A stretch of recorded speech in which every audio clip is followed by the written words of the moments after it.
কে জিতবে প্রথম match, New Zealand নাকি পাকিস্তান? দর্শক, সুপার 8-এর প্রথম ম্যাচে মাঠে নামবে নিউজিল্যান্ড ও পাকিস্তান। আর এই ম্যাচটি কে জিতবে একদিন আগেই ফলাফল ফাঁস করে সবাইকে অবাক করে দিলেন জ্যোতিষী বিড়াল। দর্শক, 20 দলের মধ্যে চূড়ান্ত হয়ে গিয়েছে মোট 8টি দলের সুপার 8-এর লড়াই, যেখানে প্রথম ম্যাচে মাঠে নামবে নিউজিল্যান্ড ও পাকিস্তান, যেখানে ম্যাচটি অনুষ্ঠিত হবে আগামী 21শে ফেব্রুয়ারি বাংলাদেশ সময় সন্ধ্যা 7টা 30 বেনু কলম্বোয়। আর এই ম্যাচটি দেখার জন্য মুখে থাকবেন হাজার হাজার দর্শকরা।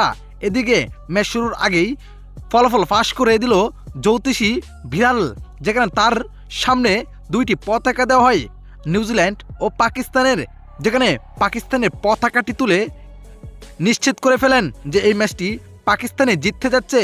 তো দর্শক, কি মনে হয় আপনার কাছে, এই ম্যাচটি খেলা জিতবে পাকিস্তান নাকি নিউজিল্যান্ড, নাকি জ্যোতিষী বিড়ালের ভবিষ্যৎবাণী সত্য হবে? কি মনে হয় আপনার কাছে, জানিয়ে দিন আপনার মতামত এই ভিডিওর কমেন্ট বক্সে। ধন্যবাদ।